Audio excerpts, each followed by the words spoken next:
So I've been reading Machiavelli's The Prince of late, and I think I read it once back in college in a philosophy class, but under very different circumstances and digested it very differently.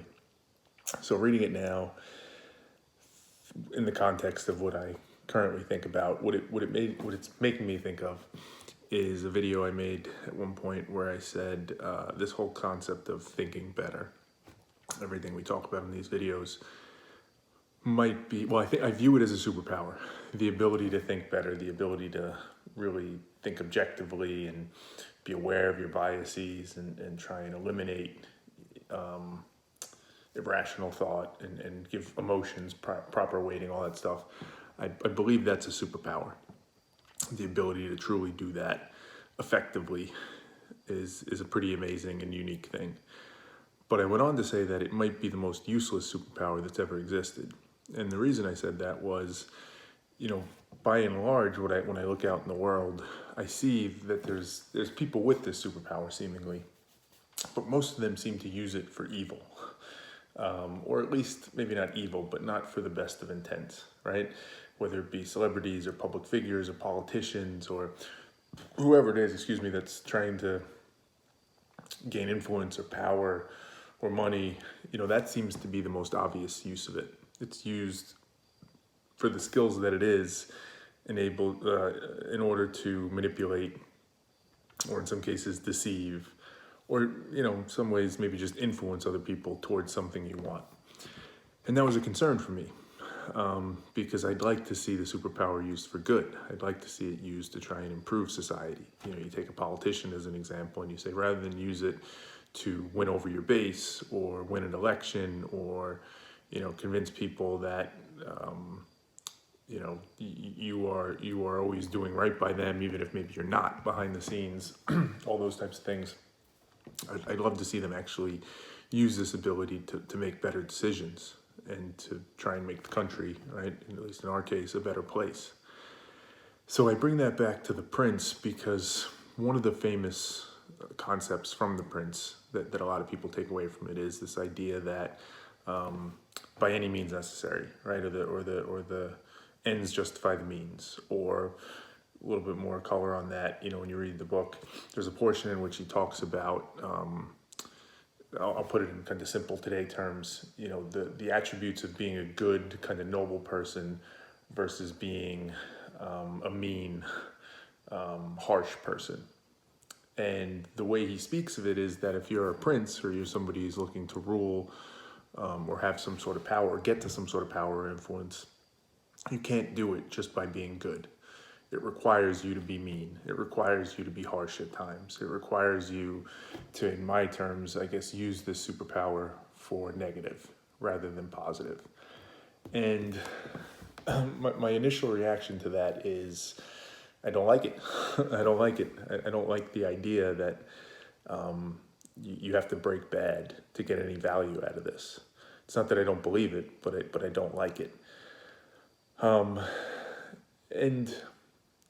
I guess I don't like it because it, aside from the obvious that if you're using it in some negative way, that seems wrong.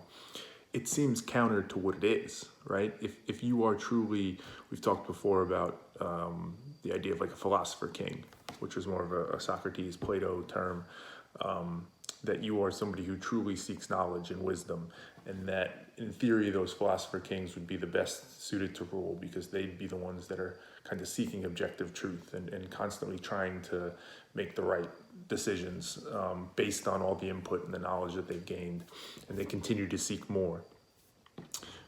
Almost by definition, in my terms, if you are in that vein of a philosopher king, if you are somebody who thinks better, you wouldn't use it for negative. You'd appreciate that you shouldn't do that, and that as soon as you do, you've kind of destroyed it, because as soon as you take advantage of it or you exploit it in some way, it no longer exists. You no longer fit that bill.